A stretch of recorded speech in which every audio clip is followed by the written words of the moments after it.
Hey there, you're listening to BD4, where there's no better way to get your Yankees and Knicks analysis. Yanks every series, Knicks every game, and MMA on occasion. Here's your host, RJ Carbone.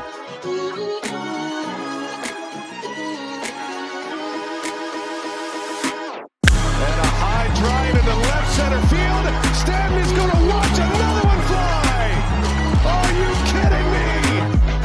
DiVincenzo a three. Bang! Bang! Knicks take a Take this chance to apologize to absolutely nobody. At the wall. See ya! See ya! See ya! Mr. Nova. Anthony for three. Bang! That one goes down and the game is tied. Rose, you shook up the world again. I did it again. But God did it, man. I really just had Gonna have to. Brunson running away. Oh my! He has been the best player to put on that uniform. Ball game over. Yankees win. The Yankees win.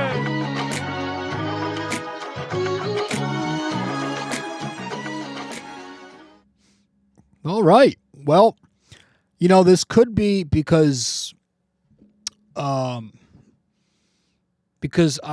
29, don't go out, and I'm just chilling here on a Saturday night. This could very well be because I'm trying to find something to do here.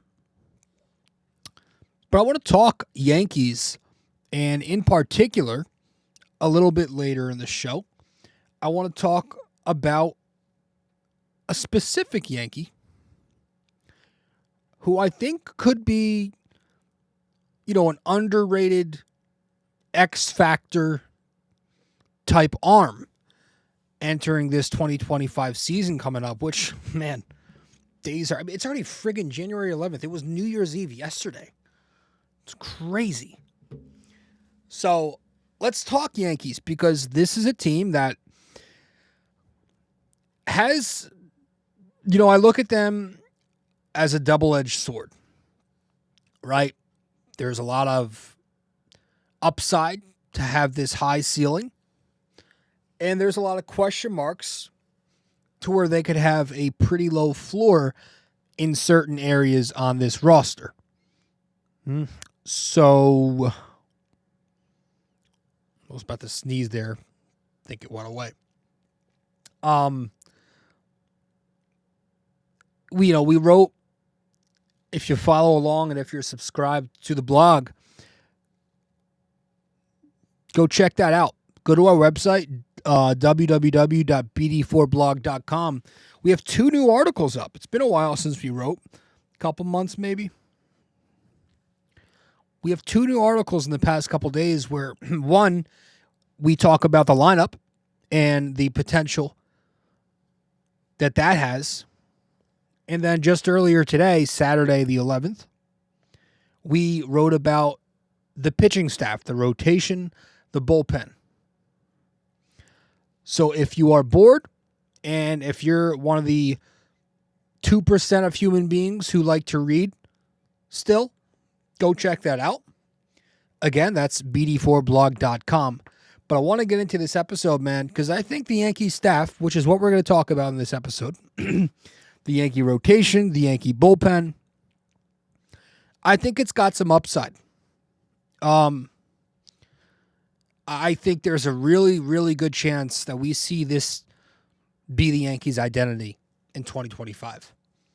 You know, pitching and defense. It's one thing I've been pressing on Twitter all offseason is that, well, you know, while I'm very disappointed in how the number 22 sweepstakes panned out, the Yankees definitely made pitching and defense their staple for this upcoming year. And last year, the Yankee rotation, it was solid. You know, for as much bitching and moaning as there was, they were 11th in ERA.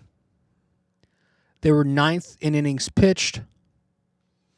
They were 15th in WHIP, 7th in opponent batting average, 5th in strikeouts per 9, and 23rd in walks per 9.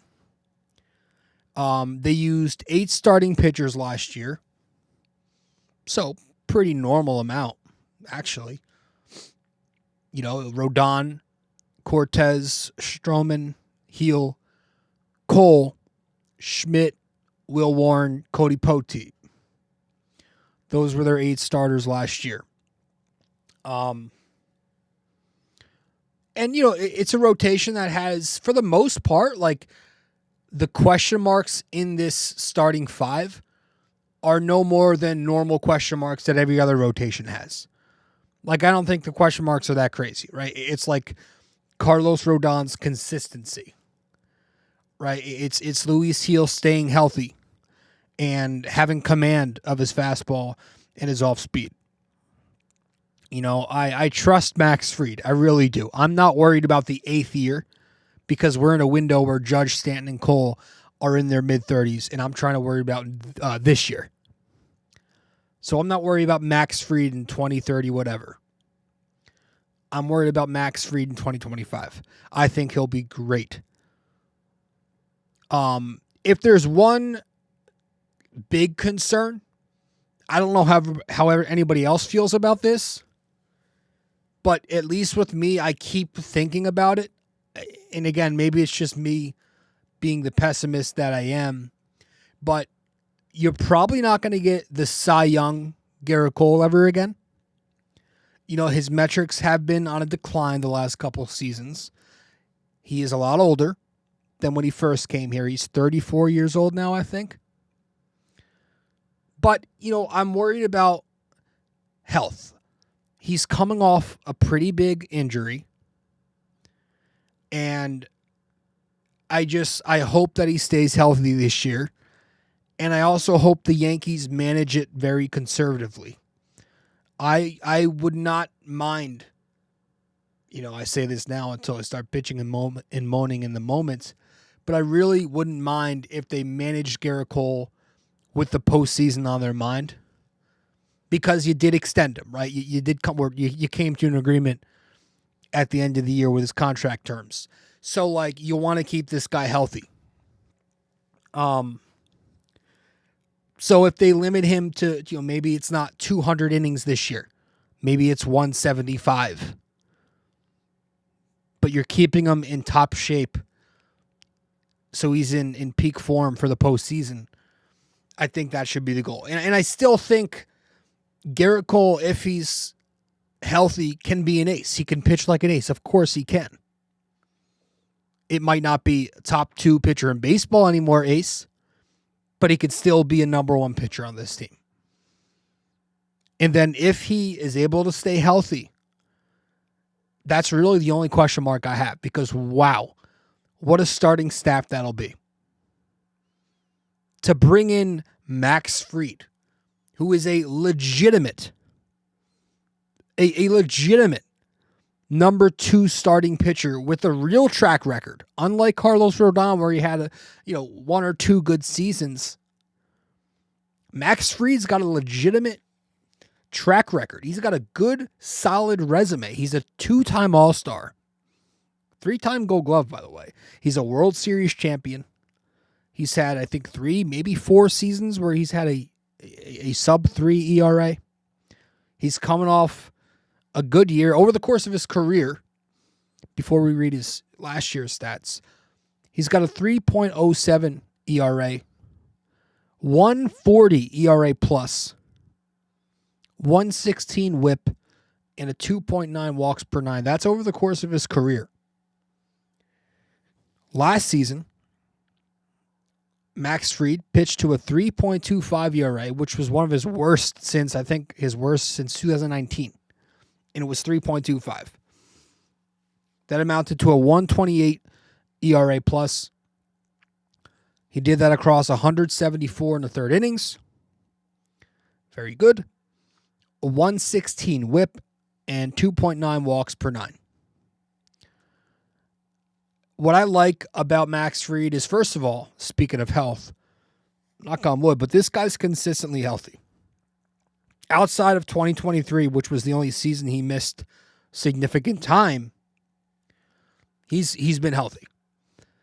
And I think it's because of the type of pitcher he is. He has a very deep pitch mix. everything he uses, he's pretty good at using. He's got good run value when you go to his StatCast page. Very good run value on all of his pitches. Fastball, breaking, off speed. He throws a lot. It's a very diverse pitch mix. Four seam, curveball, sinker, changeup, slider, if you want to call it a sweeper, cutter. His curveball is without a doubt his best pitch. It's arguably It's arguably the best lefty curveball in baseball. If you've seen him pitch, it's got excellent 12-6 drop on it. The numbers are outstanding. He's held batters to a 175 average over the course of his career on the curveball. His four-seam fastball, he doesn't throw hard. But maybe the fact that he's not a power arm, that he doesn't rely on a fastball will help him age better. And then he's got good secondaries. Not just the curveball, but he's got sinker, he's got the changeup, a cutter, slider. Those pitches he goes to lefties a lot with. And he also generates a ton of weak contact and ground balls. And that's his big thing, ground balls. He's not a strikeout guy, but he's a ground ball machine.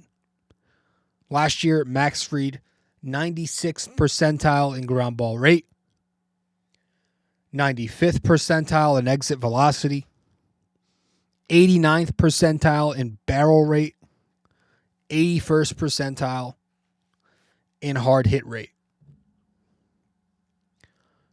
Adding Fried next to Cole gives the Yankees some strong depth. And I know Fried's playoff history is a little shaky, but if there's one thing that's good, is that adding him pushes the Rookie of the Year and it pushes Carlos Rodon. So Heel and Rodon are now pushed back to Game 3 and Game 4 in a playoff series. Luis Heel is a Game 3, Game 4 starting pitcher, which is hilarious. This is a kid who throws 97 miles an hour plus with a developing changeup, which got better as the season went along last year. It became his second best pitch, and a good slider when he commands it. The American League Rookie of the Year is going to be their third, fourth best pitcher in a playoff series.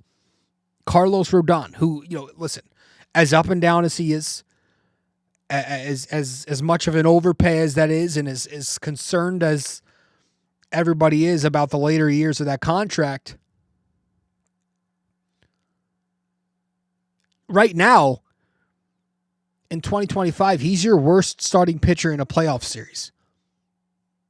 That's not the worst thing in the world. To have Carlos Rodon, who had a sub-4 last year, or I think right around there, be your worst starting pitcher. And across the regular season, he's going to be serviceable. As long as he's healthy, he's a guy who can eat innings. Last year, he made every turn through the rotation. He punched bats, And now this makes Clark Schmidt your number 5 starter. This pushes it pushes Stroman out the door.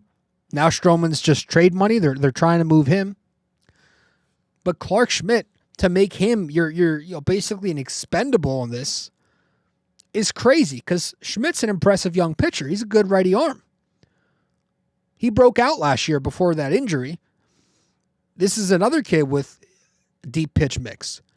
He doesn't throw extremely hard, but what everything in his arsenal does do is it moves. Everything Clark Schmidt throws moves. He's an impressive pitcher. To have him be your number 5, this rotation has the upside to be top 3 in baseball.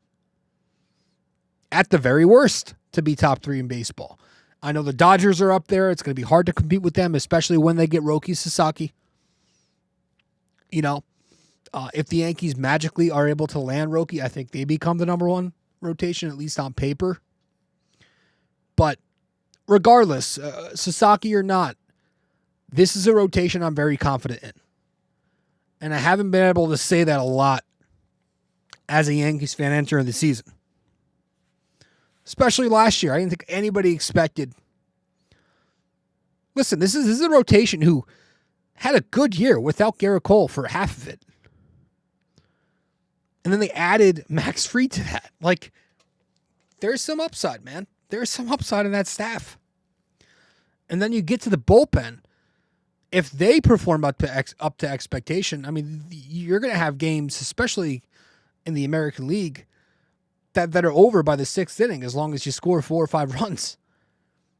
Because this bullpen's got upside that could be even better. Like, it's not... Their bullpen last year wasn't terrible, but it wasn't great overall either. They were 6th in ERA, but they were also 19th in WAR, so there was some luck to it, some unsustainability, some stranded runners. But I think that as long as they're healthy, it's going to be top-notch. Like, that's the thing. They had a lot of injuries last year.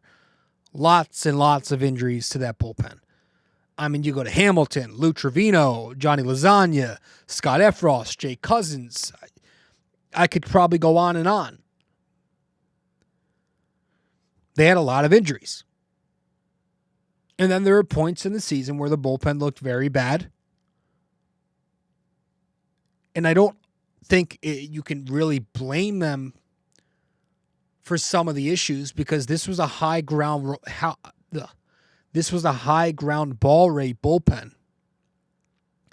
with a very, very poor infield defense. And that's a recipe for disaster.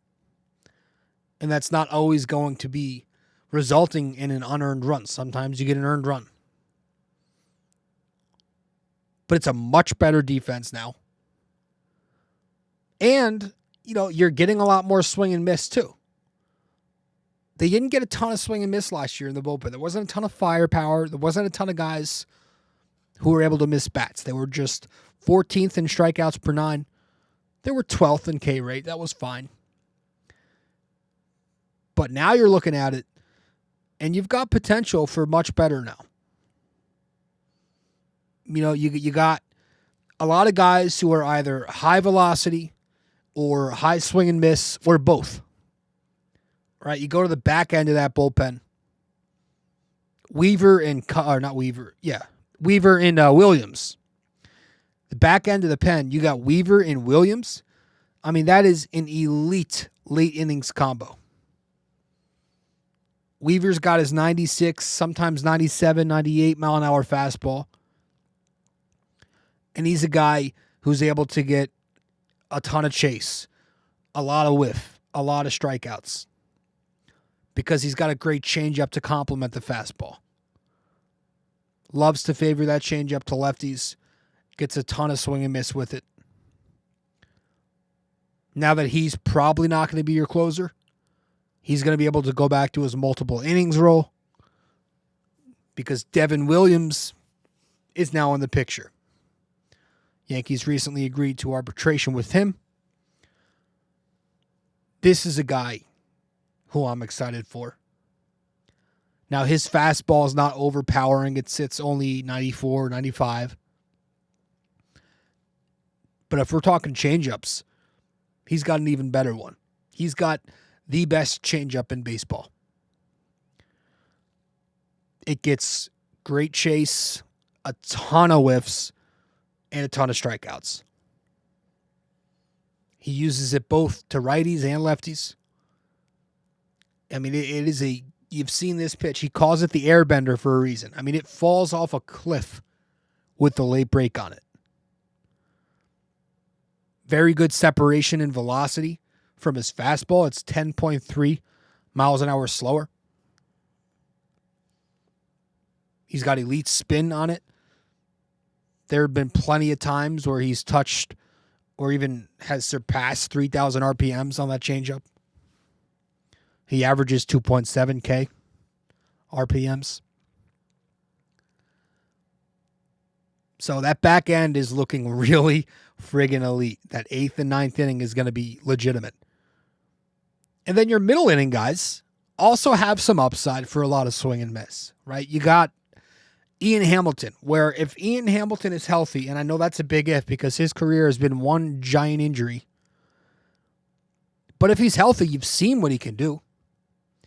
He's got that Slombio pitch where if he's throwing that Slombio off the hard two-seamer, that is a tough hit. That's a tough hit. 2 years ago, he came in here and he dominated. Last year, he struggled with injury. Looked pretty good later in the year when he returned. Jake Cousins, came over from Milwaukee last year. He had a solid career with Milwaukee. An ERA as a reliever just over 3. But he had his best season with the Yankees last year.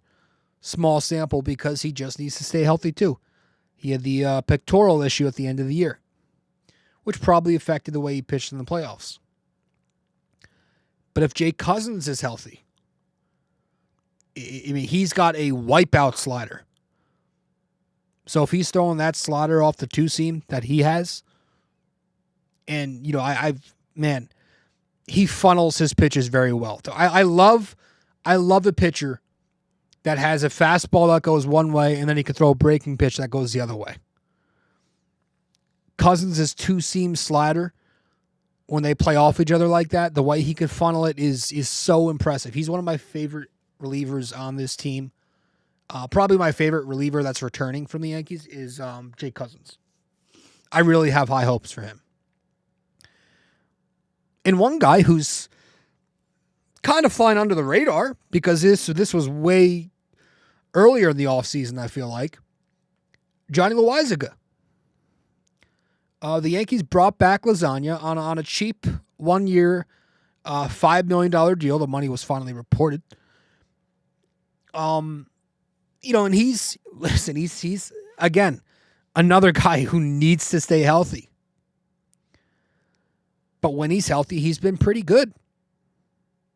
Now, he's more of a ground ball guy than he is swing and miss, which always made me curious. But, you know, he doesn't have a deep pitch mix. It's mainly that two-seamer. He throws a very hard, 98, 99-mile-an-hour two-seamer that will jam you in on the hands if you're a righty batter. He'll dot the edges if you're a lefty. So if the Yankees just use him right, and I think to keep Lasagna healthy, take him off the multiple innings role, that didn't help. That's another arm that could get you these ground ball outs with this infield defense. Now, there are some guys in this bullpen where I am kind of, I don't know. I don't know what you're going to get from, if he comes back, Mark Leiter. I don't know what you're going to get from, if this guy's even healthy, Scott Efros. I'm not too high on him. I don't know, does Clayton Beater play a role here? Does Gomez come up and play a role here? Etc. There are some guys I don't know if I'm too high on, but if you get one or two of those guys to be average and everybody else we just talked about lives up to the back of their cards and they stay healthy, and I think the Yankees do need to go out and get one more lefty. I think that's got to be a must. You need to get a lefty in there. Whether that be Tim Hill or Andrew Chafin. Tim Hill's a ground ball guy. He gives you a different look with the arm angle. We know him. Andrew Chafin is more of a high strikeout guy. I would love to add Chafin to this bullpen. He'll cost a lot more. I would love to add him. I don't think Tanner Scott's a realistic option at this point. But you go and make one more move for a lefty, and you stay healthy. The bullpen is like usually never it's the one unit on this team I'm never really worried about because the Yankees always turn out good pens. So they too have potential to be top 3 in baseball. And speaking of the bullpen, there is one specific guy who I have not brought up yet, who I think could be unlocked this year with the Yankees. Could very well be unlocked. And we're going to talk about this guy when we return from break here. For a few minutes, we'll talk about him, because I'm very intrigued. Stay with us, though. We'll be right back in a few minutes. BD4 is available on social media for those who want to follow. You can find BD4 on Instagram at BD4Pod. You can find us on X at BD4Pod. And you can find us on Facebook by simply searching BD4.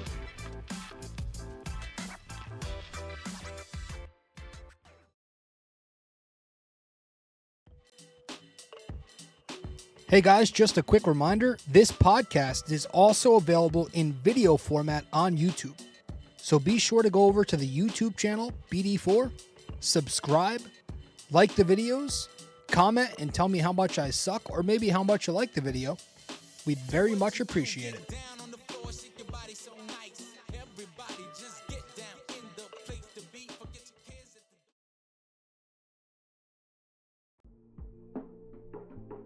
Don't have time to sit down and watch a video?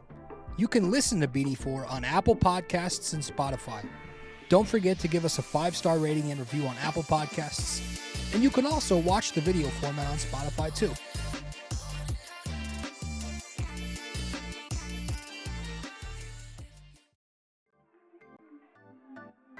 If you feel like supporting the podcast, you can Venmo at Robert-Carbone-JR-28.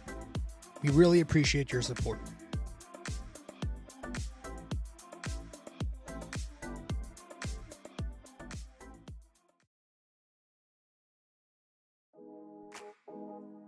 Do you enjoy Yankees baseball but are tired of hearing me yap?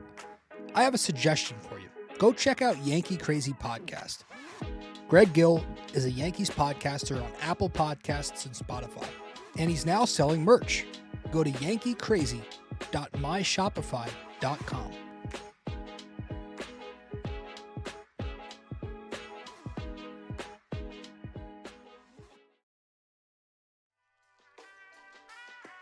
Stay connected with us. Visit bd4blog.com to explore our blog, tune into our latest podcasts, and follow us on social media.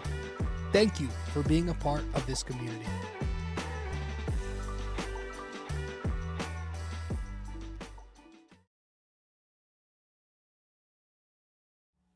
All right. Welcome back to episode 779 of the podcast. I appreciate you all tuning in. Yeah, Fernando Cruz. It's a good baseball name, man. Fernando Cruz was the guy the Yankees got a few weeks back in the Jose Trevino deal, where they sent Jose Trevino to Cincinnati, and in return they got a backup catcher by the name of Alex Jackson, who I believe I mentioned once or twice on the show, and I called him Austin Jackson, former Yankee outfielder. But in return for Trevino, the Yankees got Alex Jackson, backup catcher, and they also got a gentleman by the name of Fernando Cruz. Fernando Cruz, right-handed pitcher, is a 34-year-old journeyman. He turns 35 years old in March.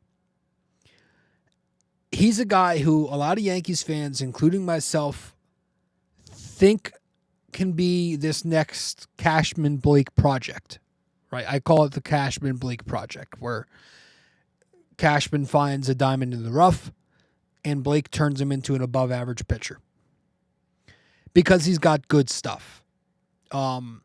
He's also got 4 more years of control, which, it doesn't mean much for an older player, but if he pans out, he's free versus the tax for a few more seasons.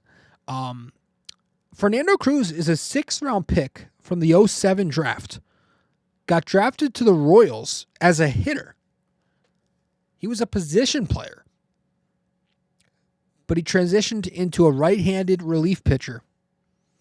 And so far, he's had 3 big league seasons under his belt, all of them with Cincinnati.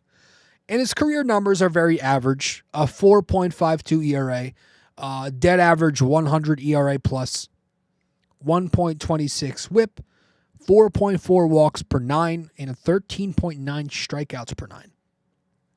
Last year's numbers for Cruz, he had a 4.86 ERA, 91 ERA plus, a 1.33 whip, 4.7 walks per 9, and a 14.7 strikeouts per 9. So you're looking at that strikeout number, and that's where you're going to get the potential. He has potential to add much-needed swing and miss. He's a big dude at 6'2", 240, damn near. Last year, the swing and miss numbers were very good. 73rd percentile in expected batting average. 64th percentile in chase rate. 99th percentile in whiff rate. 99th percentile in K rate. He had 109 strikeouts in 66 2/3 innings. The guy can strike batters out. And that's because he's got a devastating splitter. His splitter is far and away his best and most frequently used pitch because it's fantastic. It's got excellent break. It looks like a fastball out of his hand, but it's a lot slower. It's only 81 miles an hour. I believe the average splitter for a reliever sits around 86. It's got very late movement once it gets to the plate. It just tumbles off the table. Almost as good as mine when I was in my peak. But it gets him a ton of swing and miss. It gets him a ton of strikeouts, a lot of whiff. When he gets it, when he throws it out of the zone, hitters are constantly swinging and missing at it. He keeps it low consistently. It is a very lethal pitch for him when he's ahead. He goes to lefties a lot with it, but he goes to a fair amount of righties with it. And the numbers on it are absurd. I mean, over the course of Fernando Cruz's career, through 262 at-bats, opposing hitters are batting .099 on it with a 145 slugging and a whiff rate of, I think, 59%. I couldn't figure out the exact number, but it was around 59%. League average is 25%, by the way, for a whiff rate. So it's a splitter that's going to be his best pitch, and he's going to lean into it.